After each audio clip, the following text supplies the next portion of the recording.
tous et bienvenue. Alors le concept du concours Ma thèse en 180 secondes, c'est un concept qui est né en Australie à l'université du Queensland, qui a été repris par le Québec en 2012 et qui est maintenant étendu aux pays francophones. Donc la France participe depuis 6 ans et USPC depuis 5 ans. C'est donc notre 5e édition. Et ce soir, le jury ici présent et vous, public, vous allez pouvoir élire les 2 candidats qui représenteront USPC à la demi-finale nationale qui se tiendra à Paris tout début avril. Voilà. Alors, comment vont être choisis ces 2 lauréats ? On a un jury qui va, à partir de critères très précis, qui sont des critères nationaux, retenir les 2 candidats, le premier prix du jury et le 2e prix du jury, assez classiquement. Et puis, à la fin de la présentation, de ces 12 présentations, vous avez un petit bulletin. Vous pourrez cocher la case en face du nom du candidat qui vous a le plus convaincu. Il y aura, elle est déjà là d'ailleurs, l'urne. Vous pourrez déposer votre bulletin dans l'urne, on dépouillera et il y aura le prix du public. Donc iront en demi-finale nationale le premier prix du jury et le prix du public, sauf si le prix du public et le premier prix du jury s'avèrent être la même personne. Alors c'est le premier prix et le 2e prix du jury qui représentent USPC à la demi-finale nationale. Voilà. C'est pas compliqué en fait. Ça a l'air compliqué comme ça, mais je vous assure qu'il n'y a pas de quoi en faire une thèse. Voilà. Petite leçon d'histoire, peut-être, je ne sais pas. On est ici dans l'amphi Buffon, mais est-ce que quelqu'un sait qui est ce monsieur Buffon, le comte de Buffon ? Sauf les candidats qui ont révisé tout à l'heure.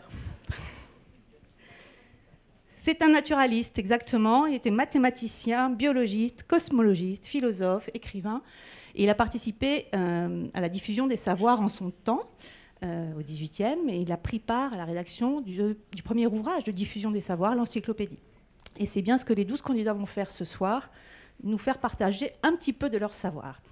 Alors pour les avoir accompagnés dans cette préparation de vulgarisation, et ça n'a pas toujours été simple au démarrage, je peux vous le dire, ils ont fait un énorme travail sur eux-mêmes pour véritablement prendre du recul sur leur sujet de thèse. Certains même se sont aperçus que d'autres parlaient mieux de leur sujet qu'eux-mêmes. Mais je crois qu'aujourd'hui, ça y est, ils maîtrisent l'exercice. En tout cas, je crois qu'ils sont assez impatients d'en finir et de se présenter à vous. Voilà, donc je vais juste remercier la présidente de l'Université Paris Diderot, Madame Clérici, qui nous accueille ici ce soir. Et puis, je vais passer la parole à Marlon, qui a participé à la préparation de tous ces candidats et qui va animer cette soirée pour vous. Merci Cécile. Alors je sais qu'il est 18h et donc c'est généralement l'heure où Paris sort du travail, où Paris rentre chez soi. Donc je vous remercie chaleureusement d'être aussi nombreux et nombreuses ce soir. Dans quelques instants, à ma place, 12 doctorantes et doctorants vont se succéder. Ils ne sont pas de la même famille, ils ne sont pas amis, ils ne se connaissaient quasiment pas et pourtant c'est aussi ensemble solidaires qu'ils ont travaillé à vulgariser leur travail de thèse. Alors avant d'accueillir la première candidate, je vais vous présenter le jury, indépendant et non spécialiste bien sûr, car nous sommes une maison sérieuse. Alors monsieur Frédéric Dardel, administrateur d'USPC, Florence Tissier, assistante de direction d'USPC, Emmanuelle Betnarek, directrice de la communication à Paris 2, Sophia Nadir, directrice communication de l'Ifremer, Caroline Nourry, directrice générale du Médias de Conversation France, Thierry Bédouin, directeur des systèmes d'information du HCERES, et Florian Andrianiasi, directeur général de PhD Talent. Donc on va abréger le suspense et leur souffrance, et un peu aussi la mienne, et on va accueillir la première candidate, Amal Khalifa, qui sous la direction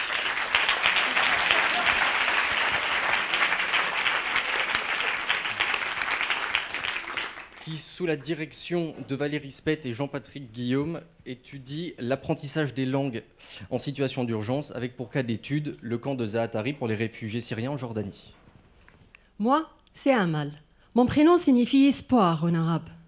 Espoir, c'est ce qui reste à 80 000 Syriens, installés en urgence en Jordanie, à Zaatari, le plus grand camp de réfugiés au Proche-Orient. En 2015, j'ai rencontré Salam, un jeune Syrien de 27 ans, qui me disait « On m'appelle aujourd'hui réfugié, donc j'apprends des langues. » Salam n'était pas le seul. Des centaines de réfugiés cherchaient à maîtriser l'anglais, mais aussi l'allemand, le russe, le turc ou le français.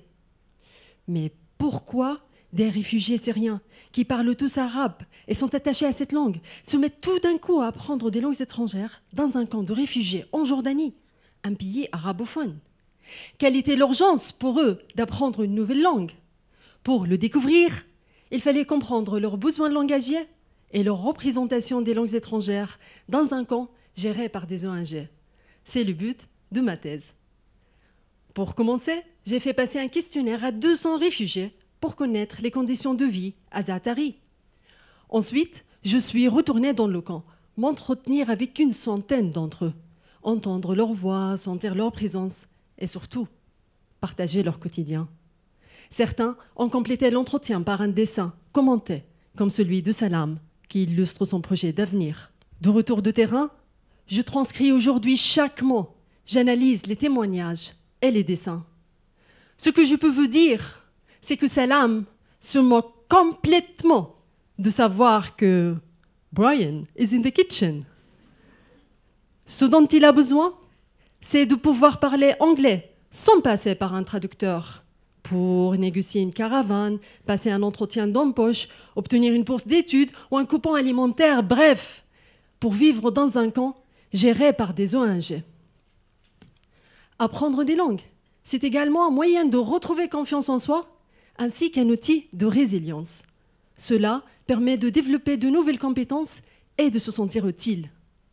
Les langues sont aussi un atout pour le retour en Syrie, un pays que les interventions étrangères depuis 2011 ont rendu plurilingue.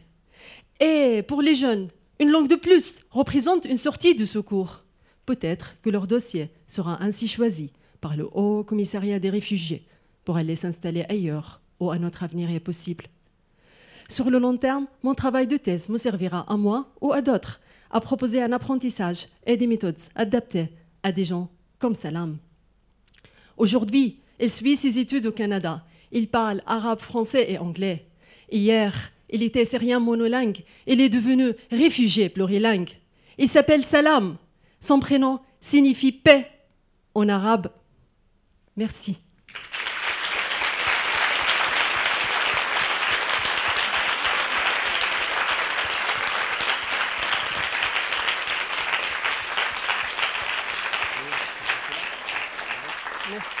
Alors merci Dabia. Alors avant de te laisser respirer, une petite question. Comment as-tu eu accès à ce camp ? La première visite pour moi, c'était à l'ouverture du camp, à peu près en 2013, et c'était une visite à travers l'ambassade de France en Jordanie. Et à ce moment-là, j'ai rencontré Salam. Mais par la suite, pour ma thèse, c'était à partir de fin 2015, et c'était la galère. Parce que le camp est complètement fermé. Il fallait trouver énormément d'autorisations à travers le ministère de l'Éducation nationale jordanien, mais également à travers une ONG qui m'a permis d'avoir accès à ce terrain.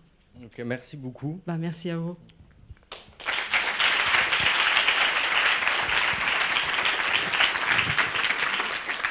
J'appelle maintenant Dabia Aguerre, qui travaille sur la modélisation des comportements à partir des données de vie réelles pour personnaliser l'aide à la prévention du risque cardiovasculaire en e-santé et sous la direction de Sylvie Després. Vous connaissez tous autour de vous, monsieur, demain j'arrête de fumer et je commence le sport. Et tous les lendemains, monsieur, demain j'arrête de fumer et je commence le sport, allume une fois de plus une cigarette et c'est toujours pas mis au sport. Et s'il continue à ce rythme, il multiplie ses risques de maladies cardiovasculaires. Pourtant, il a lu et vu, comme nous tous ici, des campagnes de prévention pour arrêter de fumer et pour bouger plus. Son problème n'est pas un manque de motivation ou de volonté, au contraire. Tous ces messages sont ni adaptés à nos habitudes de vie, ni personnalisés. La solution pourrait être une application de e-santé, associée à des objets de santé connectés, comme des trackers d'activité, pour nous aider à changer durablement nos habitudes de vie. Mon travail de thèse n'est pas uniquement de créer cette application d'accompagnement personnalisé du risque cardiovasculaire, mais de préparer toute l'infrastructure, l'enchaînement logique qui permettra aux informaticiens de développer cette application. Et pour que cette application soit efficace, il faut qu'elle puisse donner des conseils personnalisés à chaque profil de risque cardiovasculaire. Et pour pouvoir obtenir ces profils de risque, j'utilise des données issues d'une enquête menée par l'INSERM. Auprès de 20 000 personnes, ils ont répondu à des auto-questionnaires sur leur mode de vie, leur état de santé, leur milieu socio-professionnel. Et à partir de toutes ces données, je vais pouvoir identifier des différents profils de risque et construire des arbres de décision. Et proposer à l'aide d'un comité d'experts médicaux un programme adapté à chaque profil. Et si on revient à notre ami, on en sait davantage sur lui. Il fume un paquet par jour, il a de l'hypertension, il est au chômage. D'après son profil, l'application va lui proposer un programme personnalisé pour diminuer ses facteurs de risque modifiables. Et dans un premier temps, il va, par exemple, faire un challenge d'un mois sans tabac, mais également diminuer sa consommation de sel en réduisant ses plats industriels car trop salés. Et enfin, lui proposer des séances d'activité personnalisées à moindre coût. Et la finalité de cette application sera qu'elle soit modulable dans le temps et puisse évoluer et proposer des programmes et des conseils en fonction de l'évolution du profil et des préférences de chaque profil. Et enfin, Monsieur, demain, j'arrête de fumer et je commence le sport, deviendra Monsieur, aujourd'hui, j'ai arrêté de fumer et je fais du sport. Merci. Connaissez-vous les baleines à bosse? À la saison des amours, les mâles chantent dans l'espoir secret de séduire la prochaine Madame Baleine. Mais ce ne sont pas les seuls.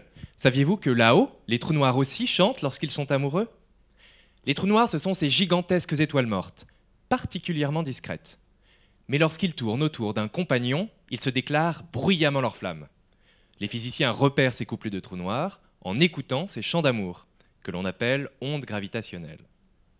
Comme la lumière, les ondes gravitationnelles voyagent à grande vitesse, 300 000 km par seconde. Mais si un simple mur suffit à stopper la lumière, rien n'arrête nos ondes gravitationnelles sur leur trajet vers la Terre. Entre nous, c'est un super moyen pour espionner les trous noirs à grande distance. Mais imaginez plutôt, quelque part là-haut, un couple de trous noirs émet des ondes gravitationnelles. Mesdames et messieurs, ces ondes gravitationnelles, je compte les détecter non pas avec 1 ni 2, mais bien 3 satellites que l'Agence spatiale européenne prévoit d'envoyer dans l'espace.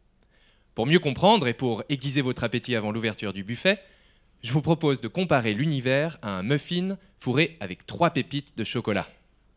Vous l'aurez compris, les pépites, ce sont mes satellites. Chacune d'entre elles envoie un faisceau laser aux 2 autres. La distance entre les pépites, c'est 2 millions de kilomètres, et donc le temps de trajet de la lumière laser est d'environ 8 secondes. Si maintenant une onde gravitationnelle passe entre mes pépites, le muffin univers gonfle légèrement, comme dans un four, et les pépites s'éloignent les unes des autres. Le temps de trajet d'une pépite à l'autre est changé, et le signal laser n'arrive pas à l'heure prévue. Alors vous allez me dire, c'est bien sympa ton truc, mais moi je vois plein de raisons qui pourraient expliquer le retard du laser. Peut-être que le signal n'est pas parti à l'heure, ou bien peut-être que l'horloge ne donne pas l'heure exacte. Justement, mon travail, c'est de séparer au mieux le retard dû aux ondes gravitationnelles du retard dû aux autres défauts. J'enfile ma toque et avec un ordinateur, je simule mon muffin aux pépites. J'y mets tous les ingrédients nécessaires. Ondes gravitationnelles, faisceaux laser, mais surtout imperfections instrumentales. Ma tambouille est terminée lorsque j'ai appris à isoler les ondes gravitationnelles. Je peux alors les analyser pour en apprendre plus sur les trous noirs qui en sont à l'origine. À quelle distance de la Terre se situent-ils? Quelles sont leurs masses? Combien y en a-t-il? Comment a commencé l'univers? Qu'est-ce que le Big Bang? Enfin, je m'emballe un peu, mais on le sait aujourd'hui, l'univers tout entier s'organise en gigantesques paquets d'étoiles qu'on appelle des galaxies. Au centre de ces galaxies se cachent d'énormes trous noirs. Écouter les chants d'amour de ces gros trous noirs permet donc de mieux connaître les galaxies et ainsi lever le voile sur la structure de notre univers. Vous voyez, du plus profond des océans jusqu'aux plus lointaines étoiles, un chant d'amour finalement marque toujours le début d'une grande aventure, même scientifique.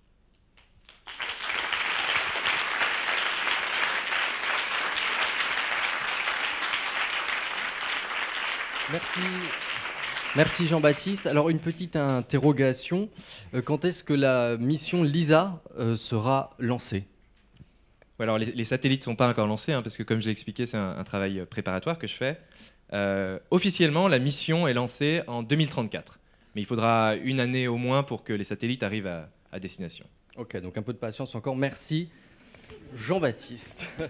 Alors, prochaine candidate, Kelly de Souza, qui étudie la caractérisation du développement des adénomes produisant de l'aldostérone par des approches génomiques sur cellules individuelles.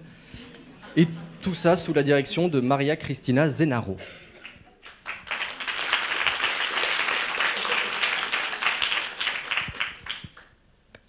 C'est parti. Dans cette salle, une personne sur 3 est concernée par l'hypertension artérielle. Pas de panique, c'est une moyenne française. Mais c'est pour vous montrer que cette maladie touche énormément de personnes. L'hypertension artérielle, c'est lorsque la pression dans vos vaisseaux est trop élevée alors que vous êtes au repos. Souvent, cette maladie est due à plusieurs facteurs de risque. L'âge, la sédentarité, si vous mangez trop salé. En résumé, c'est en fonction de votre mode de vie et de vos antécédents familiaux. Mais, dans 10% des cas, c'est dû à différentes maladies. Et je m'intéresse plus particulièrement à l'une d'elles. En temps normal, la pression artérielle est régulée par une hormone qui s'appelle l'aldostérone, qui est produite par une petite glande qui se trouve au-dessus du rein, la glande surrénale. L'aldostérone permet d'augmenter la pression dans vos vaisseaux lorsqu'elle baisse, ce qui permet de maintenir une pression artérielle normale. Mais dans la maladie qui m'intéresse, l'aldostérone est produite en permanence, sans interruption, par une tumeur. Une tumeur bénigne, non dangereuse, qui se développe dans la glande surrénale. Pour savoir pourquoi et comment cette tumeur se développe, j'ai étudié 56 tumeurs provenant de patients et j'ai regardé de quoi elles sont composées. Pour ça, j'ai mis de la couleur sur ces tumeurs. Et ça donne ça. Ces résultats montrent que ces tumeurs sont composées de différentes cellules et que ces cellules ne produisent pas toutes de l'aldostérone. Alors, j'ai voulu savoir pourquoi j'observais cette hétérogénéité. Et j'ai extrait l'ADN des cellules rouges qui produisent de l'aldostérone et des cellules vertes qui ne produisent pas d'aldostérone. J'ai observé des mutations dans l'ADN. Ces mutations m'expliquent pourquoi les cellules rouges produisent en permanence de l'aldostérone. Par contre, elles ne m'expliquent pas pourquoi j'observe des cellules rouges et vertes dans ces tumeurs. Donc j'ai besoin de plus d'indices pour savoir comment ces tumeurs se développent.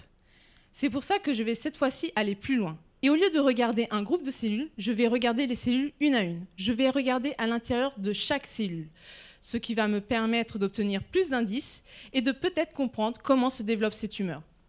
Ce qui est rassurant avec cette maladie, c'est que pour guérir, il suffit juste d'enlever cette tumeur. Mais il peut se passer des mois, voire des années avant qu'on vous diagnostique cette maladie. Le problème, c'est que l'hypertension artérielle est très néfaste au cours du temps. Plus vous prendrez du temps pour soigner cette maladie, et plus vous augmentez les risques de faire un AVC ou un infarctus. Donc, il faut agir vite. Et mes résultats pourraient permettre de réduire le temps de diagnostic et peut-être en bonus de trouver de nouveaux traitements.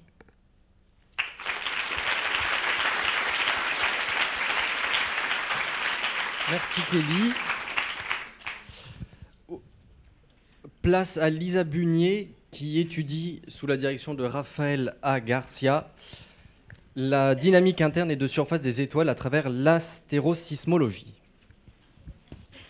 Toutes ces étoiles-là, elles se taisent. Tu auras, toi, des étoiles qui savent rire.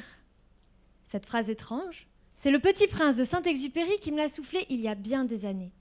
Moi, à l'époque, j'ai cru dur comme fer que les étoiles pouvaient rire. Et maintenant, je peux vous le prouver. Oubliez la boule de feu. Une étoile, c'est une boule de gaz extrêmement chaude, très agitée et donc très bruyante.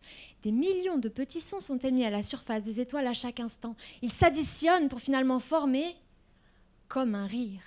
Donc j'avais raison, les étoiles rient dans le ciel. Mais voyons au-delà du rêve d'enfant. Chaque rire dépend de la composition et de la taille de chaque étoile et permet donc de très bien les caractériser. Mais avez-vous déjà entendu une étoile ? Non, car leur rire n'atteindra jamais la Terre à cause de tout le vide que le son ne peut pas traverser.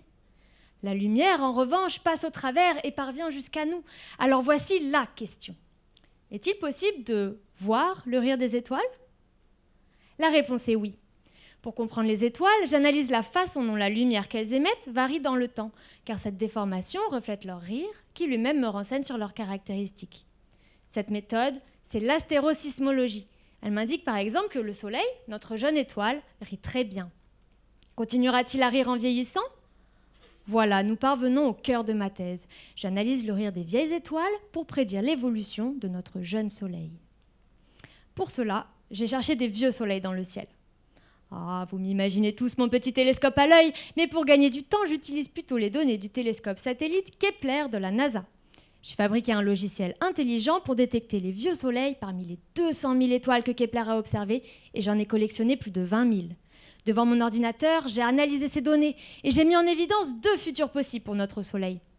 Le plus probable, c'est qu'il continue à vivre gaiement. Mais il pourrait aussi devenir comme toutes ces vieilles étoiles qui furent un jour de magnifiques soleils rieurs et qui, mystérieusement, ont arrêté de rire. Elles sont devenues déprimées. Le challenge de ma thèse, c'est de tout comprendre. L'origine de cette dépression, ainsi que ses effets sur la vie des planètes comme la Terre qui gravitent autour des vieilles étoiles. Maintenant, je me dévoile. Je pense que certains vieux soleils sont déprimés parce qu'ils sont trop corpulents et tournent trop rapidement. Ce scénario que j'étudie, je l'apprécie. Et vous devriez aussi, car notre tout petit soleil serait alors à coup sûr immunisé contre la dépression, ce potentiel danger pour notre vie sur Terre. Comprendre les étoiles, c'est comprendre notre soleil. C'est comprendre d'où il vient, où il va et où on va. Le petit prince l'avait bien compris, car en guise d'adieu, il a dit « Toutes les étoiles rient doucement, mais aucune grande personne ne comprendra jamais que ça a tellement d'importance. » Merci.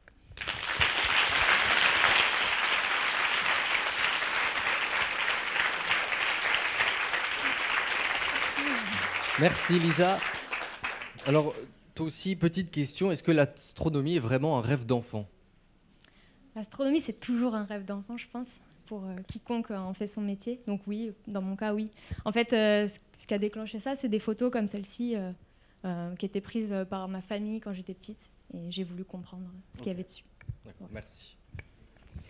Accueillons maintenant Svetlana Yers, qui travaille sur l'effet de présence du psychologue à distance sur la constitution d'un groupe, le dispositif psychothérapeutique animé par visioconférence sous la direction d'Alberto Kodicekis. Tout le monde connaît Skype ? À l'heure actuelle, vous pouvez consulter votre médecin par visioconférence et même être remboursé. Moi, j'utilise ces nouvelles technologies en psychothérapie des groupes. Alors, comment j'ai eu cette idée ? Pendant quelques années, je travaillais à Moscou.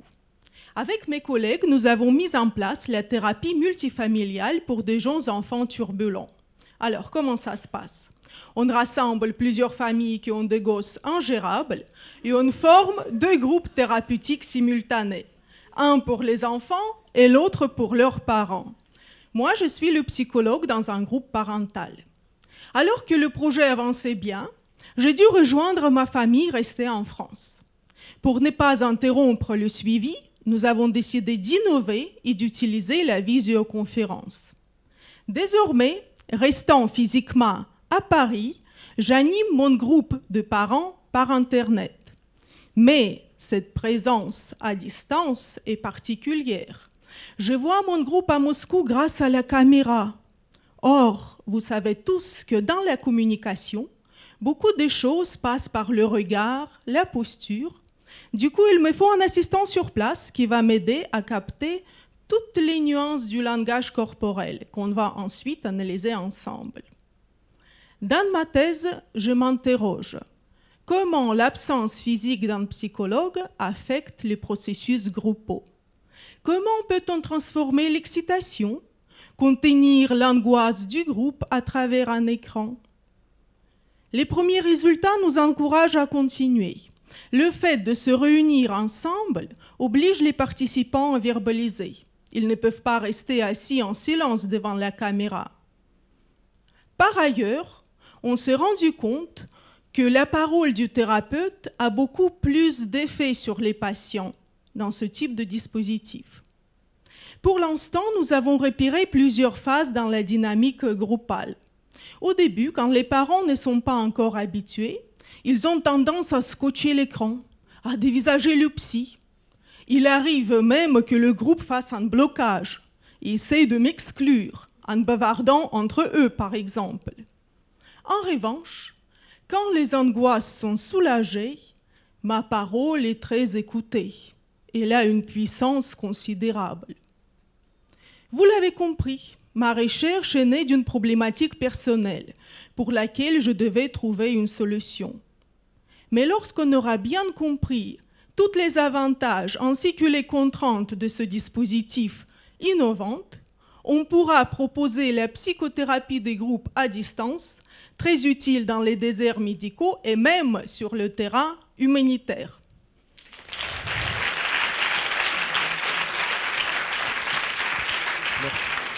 Merci Svetlana.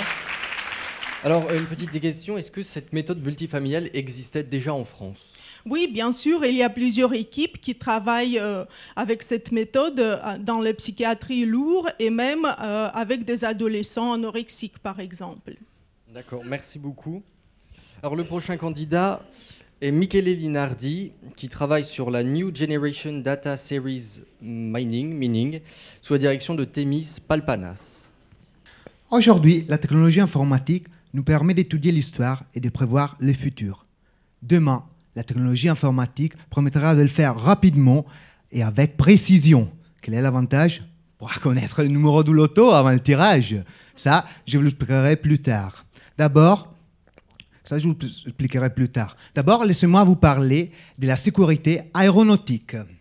Dans les domaines aériens, on peut étudier l'histoire d'un avion juste après son atterrissage, mais pas assez rapidement pour prévoir si son prochain vol court un risque ou pas. Je vous explique mieux. Un avion de ligne dispose de plus de 6000 capteurs qui enregistrent beaucoup d'informations sur tous ses composants. Et pour vous donner une idée, après seulement 1 heure de vol, on disposera de plus de 2 milliards de nombres enregistrés. Si on regarde ces données, on aura l'impression de se trouver face à une énorme bibliothèque pleine de livres à lire et à analyser. Dans ces milliards de données, on cherche seulement celles qui puissent être reliées à des comportements anormaux. Par exemple, un changement brusque de température ou des pressions qui nous font comprendre qu'un des composants est endommagé. La recherche de ces comportements anormaux dans cette importante quantité de données n'est actuellement pas possible. Et avant que l'avion ne doive repartir à nouveau. Mais pas de panique, mon cher public. C'est là que j'interviens. Et un des objectifs de ma thèse est de concevoir des techniques d'analyse rapide. Et pour le faire, je m'inspire d'une idée simple et efficace, un index. On connaît tout à l'école. Et on a utilisé un index pour rechercher rapidement les informations, sans besoin de lire l'ouvrage entier. Moi, j'utilise les mêmes principes. J'ai réduit la quantité de données analysées pour trouver rapidement les informations qui nous intéressent. J'ai commencé donc par concevoir des techniques, des modèles mathématiques qui m'ont permis de relier à des techniques, des modèles mathématiques qui m'ont permis de créer des modèles mathématiques pour des modèles mathématiques qui m'ont permis de traiter des données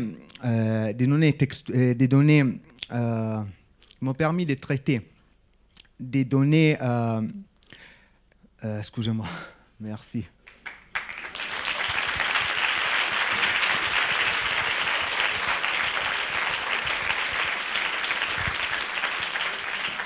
Merci Michele.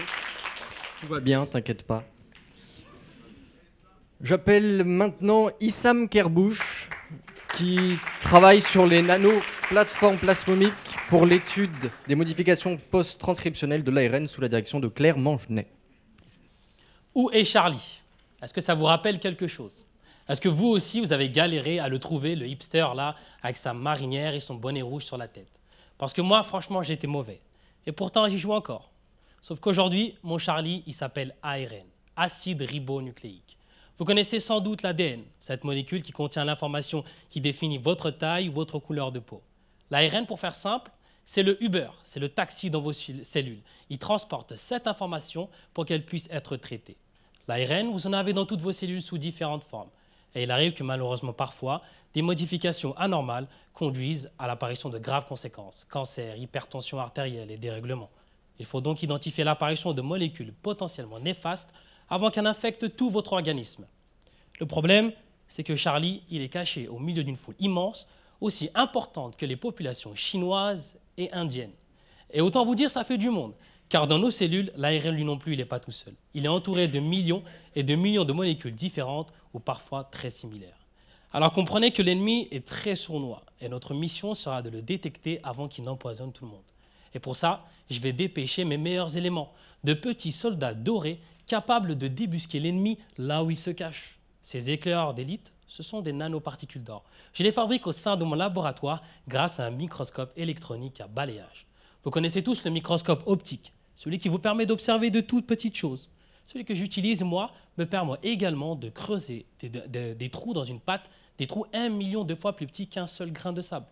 Dans ces trous, il me suffit de verser de l'or pour obtenir ces nanoparticules. Et enfin, à leur surface, je viens coller des molécules en forme d'hameçon qui seront capables de reconnaître et d'accrocher mon ARN. Lorsque Charlie le hipster aura mordu à l'hameçon, je pourrai alors le voir en détail. Autrement dit, identifier la structure de mon ARN. Et pour ça, je vais utiliser la lumière. Parce que les molécules, c'est comme des stars sous les projecteurs. Elles se mettent à bouger, elles se mettent à vibrer. Et cette vibration, c'est leur signal. Il est unique et spécifique à chaque molécule. Et le problème, c'est qu'il n'y a pas que Charlie qui va aimer vibrer à la lumière. Il y aura aussi toute la population qui l'entoure. Il faut donc que je puisse uniquement voir le signal de Charlie. Et c'est là qu'interviennent mes nanoparticules. Elles amplifieront jusqu'à 1 milliard de fois uniquement le signal de la molécule qu'elles auront capturé à leur surface. Détecter l'indétectable. Voilà, messieurs, dames, ce qu'on appelle la diffusion Raman exaltée de surface. Alors, vous l'aurez compris, mon objectif à terme est de construire cette loupe qui permettra un jour aux médecins ou aux chercheurs de trouver Charlie sans perdre de temps et surtout en préservant le vôtre. Et à tous et à toutes, je vous souhaite vraiment une longue vie.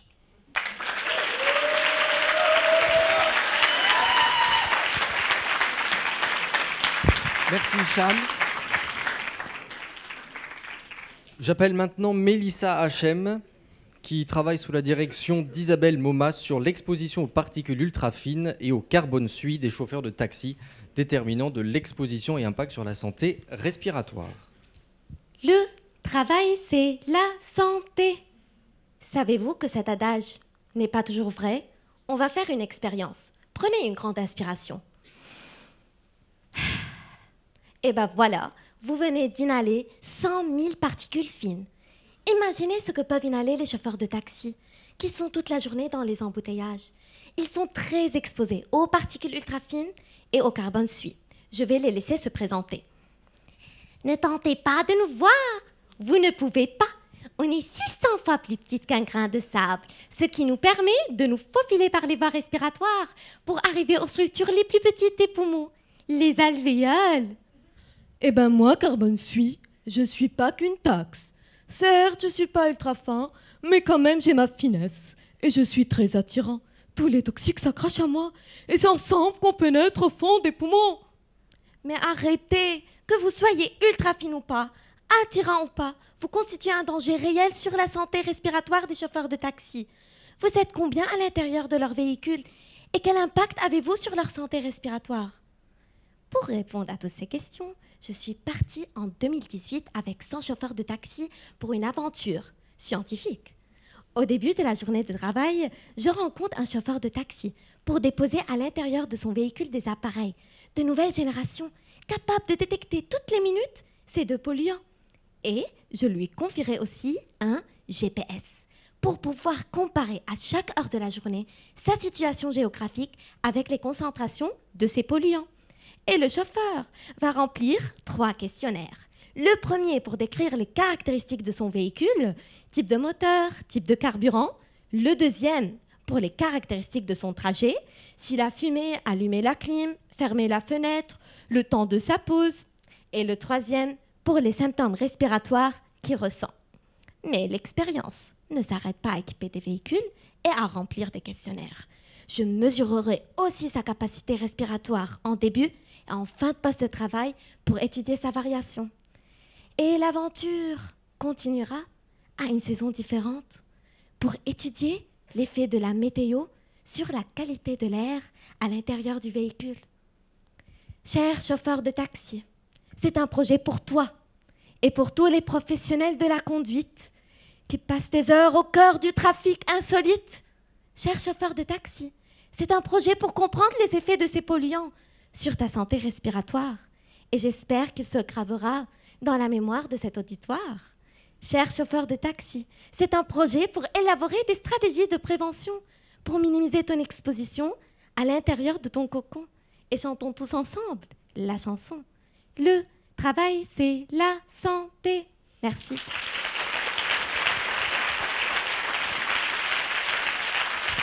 Merci Mélissa. J'accueille maintenant Charlotte Blanc, qui sous la direction d'Éric Tartour travaille sur la caractérisation et le rôle des lymphocytes T résidant mémoire dans l'immunité antitumorale.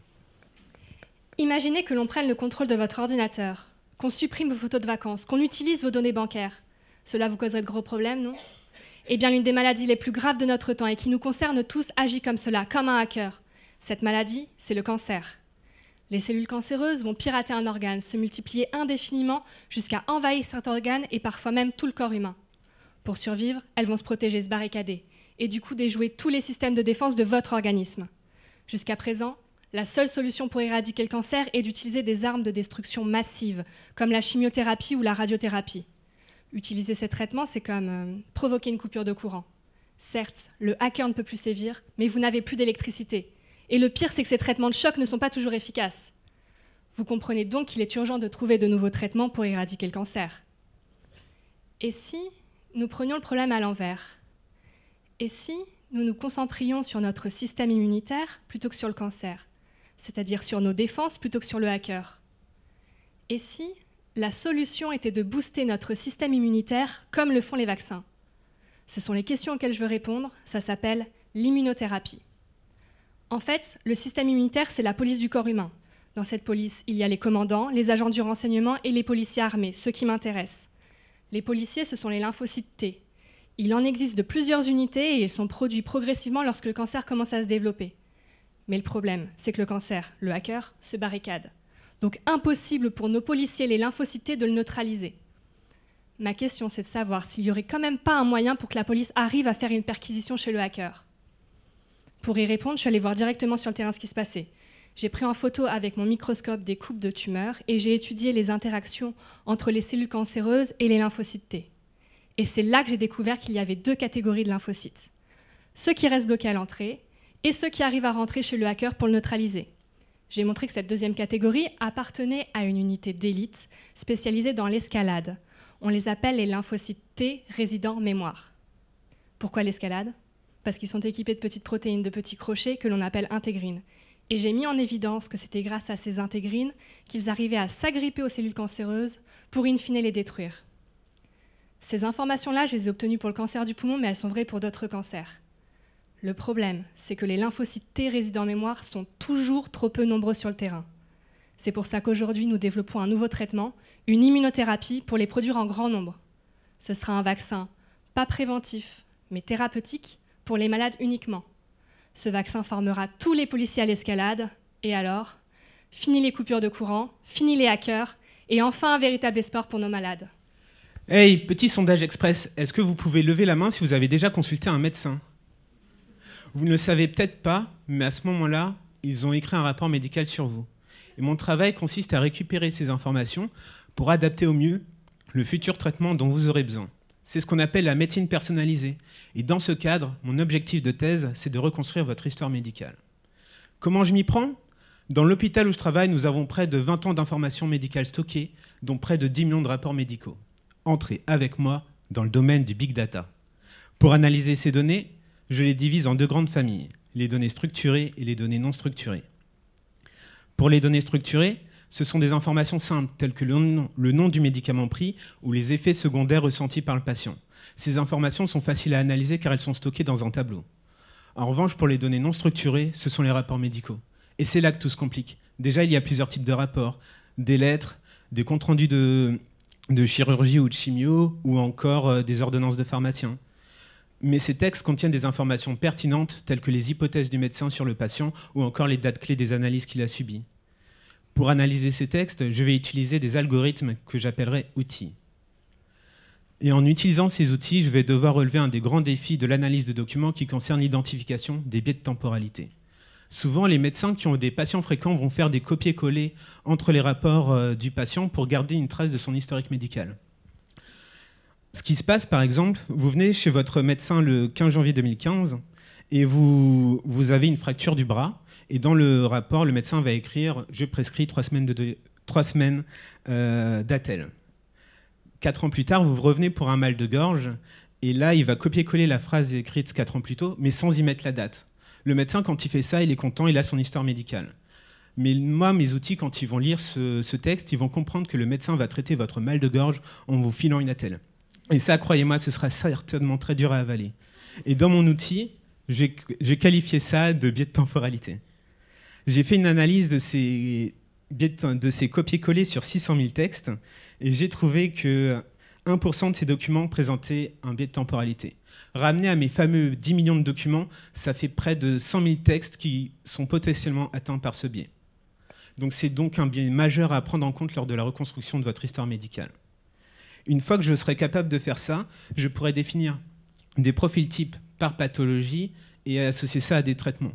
Comme ça, quand un nouveau patient arrivera, je pourrai facilement l'orienter en lui filant les traitements qui seront similaires aux siens. Donc en résumé, grâce à vos données, passées et présentes, nous travaillons pour le futur, la version 2.0 de la médecine de précision. Merci.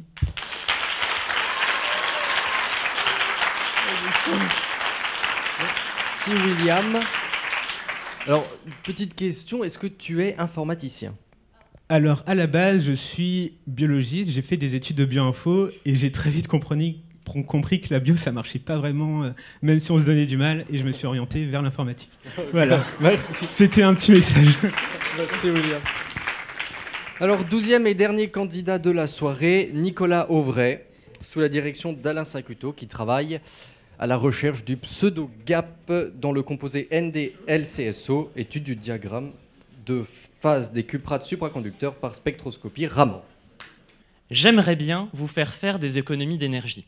À chaque fois que je branche mon portable, il chauffe. C'est de l'énergie que je paye, mais qui n'arrive jamais à ma batterie.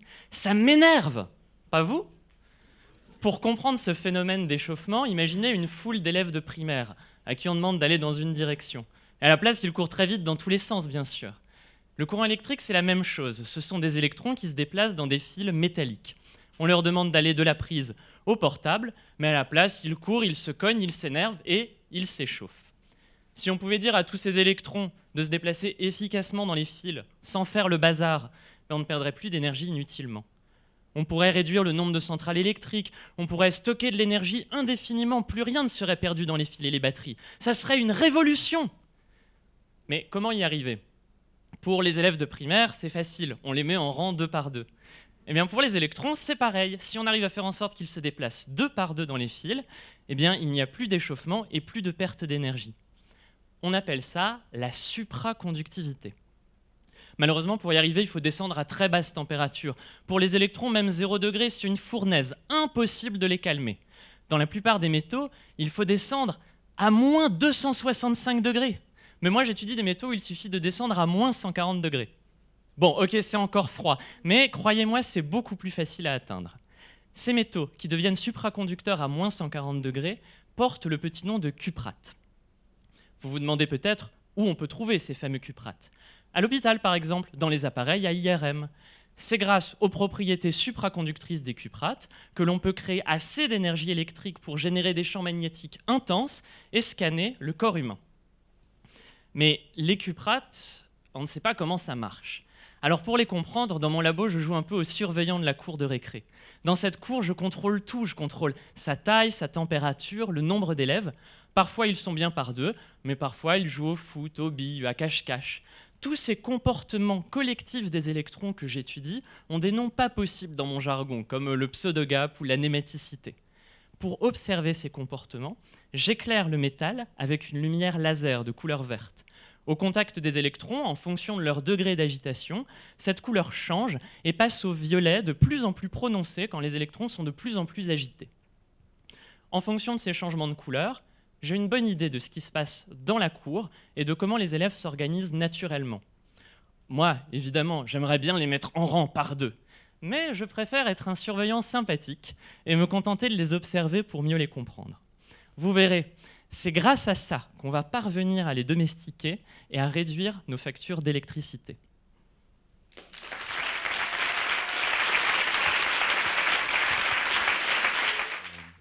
Alors, quelques mots d'introduction. D'abord, félicitations à absolument tous les candidats.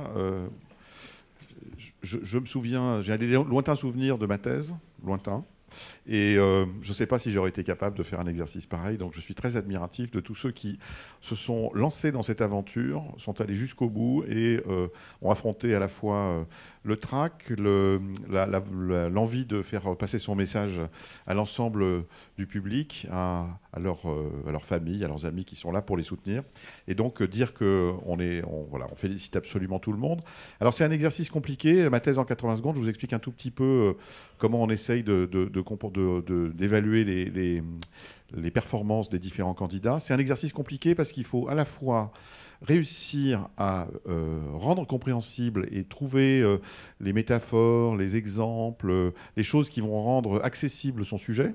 Mais en même temps, il faut aussi expliquer ce qu'on a fait, ses résultats. Et donc cet équilibre entre, je dirais, l'image, la représentation et puis de l'autre côté, la réalisation est un exercice qui est compliqué et difficile à faire. Il faut à la fois trouver comment expliquer et arriver à dire ce qu'on a fait, et c'est pas facile. Alors, on a discuté pendant un petit moment, on s'est un peu perdu aussi, le jury a erré dans les couloirs.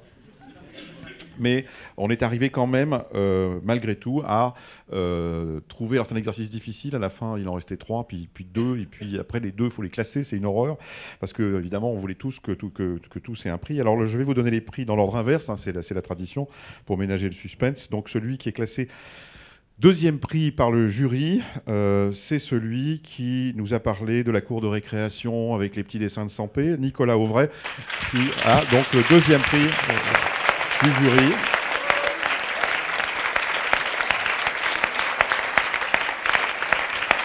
Félicitations. Voilà le deuxième prix du jury. Restez là, on va annoncer le premier prix, puis si vous voulez dire un petit mot après, vous pourrez. Voilà. Donc on a ménagé le suspense, et je ne sais pas qui est le prix du public. Donc vous voyez, si ça se trouve, il y en a déjà certains qui ont eu aussi le prix du public, je n'en sais rien. Et donc pour le premier prix, eh bien, nous avons choisi Le Rire des Étoiles, Lisa Bugnet.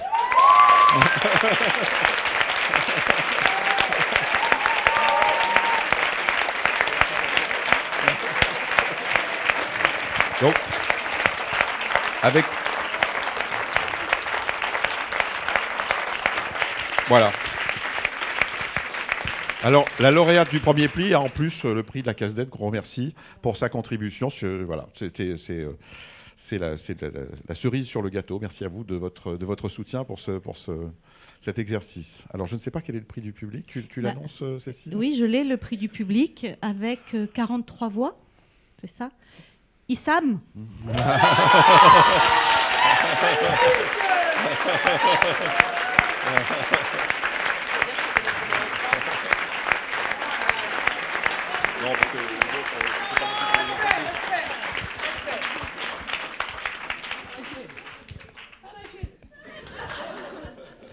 Est-ce que les lauréats ont envie de dire quelque chose ? C'est pas obligatoire, c'est comme vous le sentez. Vous êtes peut-être lessivé.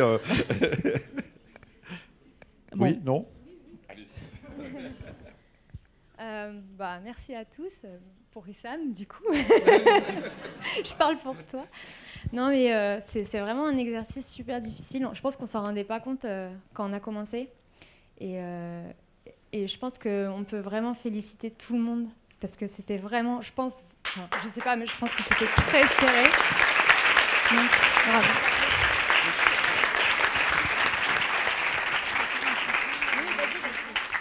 Moi, je voudrais faire une dédicace à une personne qui n'est pas là, qui s'appelle Cynthia, qui m'a convaincu de passer, parce qu'elle est passée ici il y a 2 ans, et elle a eu aussi le deuxième prix du jury, donc voilà.